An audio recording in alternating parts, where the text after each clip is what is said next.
Good morning, and welcome to another installment of Casey's Motivational Movement.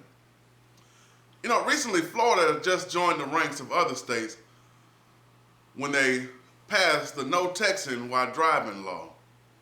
This really made me sit back and think just how much of impact that cell phones have made in our lives. I remember a time where, and I'm old school, I was perfectly good with having a pager. I figured no matter where I went, there would always be a phone there, so there was no need for me to get a cell phone. And for that reason, I was probably amongst my friends, I was probably one of the last people to actually break down and get a cell phone. But now the impact this has on my life, I remember there's several occasions where I've left the house and I got halfway down the street and I realized I left my cell phone at home. I left my line to the outside world at home, and I would turn back around just to go get it. When you consider all the things that a cell phone can do, on this cell phone I can make calls, I can receive calls, which what all basic phones do. But beyond that, I can check my email, I can check my Facebook account, my LinkedIn.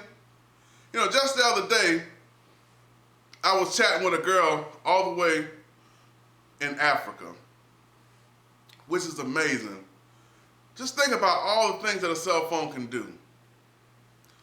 Now, I want you to think about a time that you've been with a perfectly good phone. You may have a state-of-the-art phone, maybe brand new to the market. Consider all the things that cell phone can do. Now consider a time if you've been in an area with no service. As great as these cell phones are, if they're not aligned with the towers that receive the signals, these cell phones are almost useless.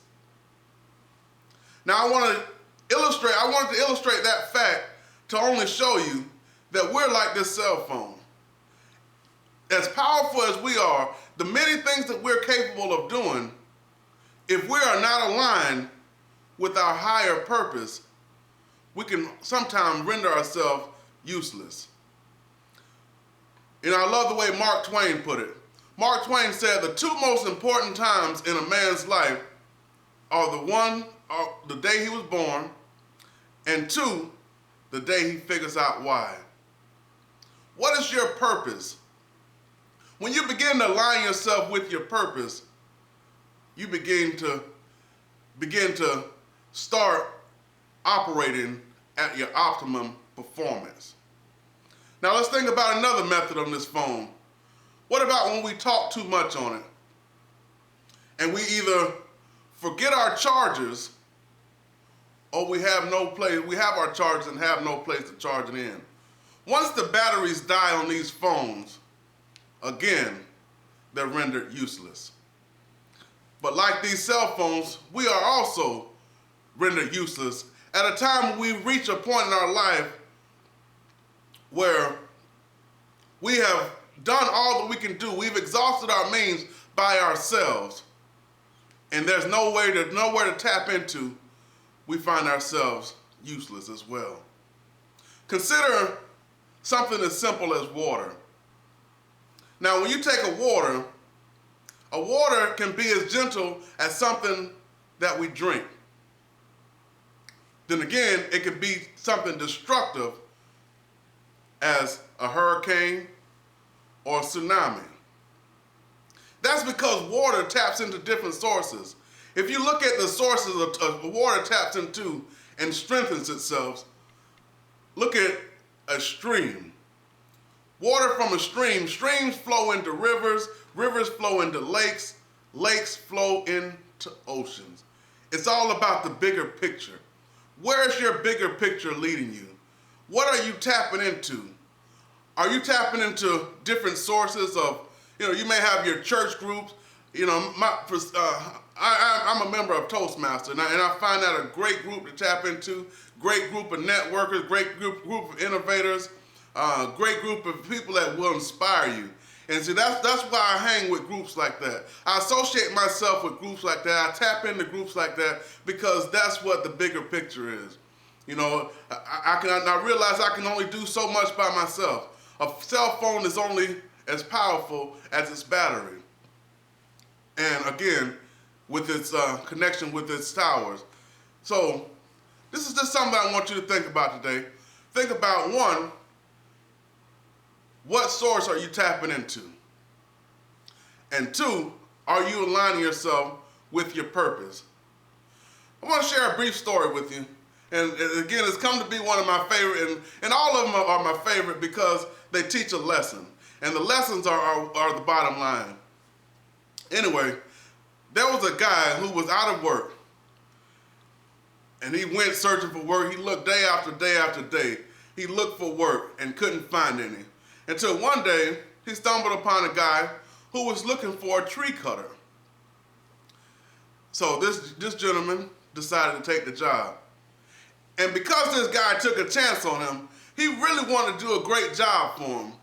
So he went out that first day and he chopped down 18 trees. 18 trees, that's a lot of trees for a day's work. So the next day he comes back. He only chops down 14 trees, but nevertheless, a very productive day. The next day he comes back, he only chops down 12 trees. The next day, only 10 trees. The next day, only 8 trees. Every day, he began to cut down fewer and fewer trees. And he tried to figure it out. He couldn't figure it out. And he kind of was down on himself, and he went and talked to the gentleman who hired him. He said, you know, I'm sorry. I really don't know what it is. I'm putting in the same effort. I don't want you to think I'm not working hard for you. I'm putting in the same effort, but for whatever reason, I'm not being able to be as productive as I was on that first day. And that gentleman looked at him. He said, you know what? Have you considered sharpening your axe? Wow, sharpening your axe. A lot of times in life, that's what we fail to do. We fail to sharpen our axe. We fail to sharpen ourselves, our abilities, our talents, the things we love to do. We fail to sharpen those skills, to sharpen ourselves. And thus, just like this gentleman, we are productive less and less each day.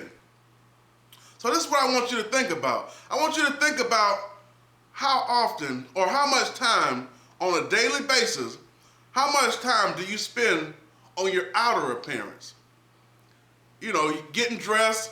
And I remember several times, you know, I put on a whole outfit sometime, and I didn't like the way it looked, so I would change. You know, we take showers, we brush our teeth. Everything is, you know, for the outer look. Brush our hair. Women, we do, you know, you do your eyebrows. You know, we go and get our toes done, our nails done. You know, all these things are for our outer appearance. But what do we do for our inner? What do we do for our inner selves? You know, I can calculate at least on the average between the beginning of the day and the end of the day, we spend at least an hour every day on our outward appearance. But how often do we take time to pull out a book and to read, or to listen to motivational messages such as this, or to go to a motivational speaking seminar, something to improve your ability, something to increase the network that you tap into, something that you can bring to the network that you tap into, something to help you align yourself with your purpose. These are the things that are going to improve you in the long run in life. So again, I want you to think about this. Sharpen your axe every day. Every day, take time, whether it's 5 minutes, 10 minutes, 20 minutes, take time to increase your value by putting stuff in yourself and not so much worrying about the outer, or at least make it equal. I want you to be inspired. I want you to be so inspired that you go and inspire someone else. I want this motivational thing to be contagious, which it is. Once one person is motivated, once one person finds their motive for doing things, and gets excited about it, they become aligned with their purpose. They begin to tap into bigger sources, just like that water, the stream into the river into the lake into the ocean. I want you to be bigger than you are today. And I believe these simple steps will help you on your way. So I hope you stay tuned. Wait for the next episode, because it's just going to be more and more powerful tools for you to move forward in life. And I hope that you do.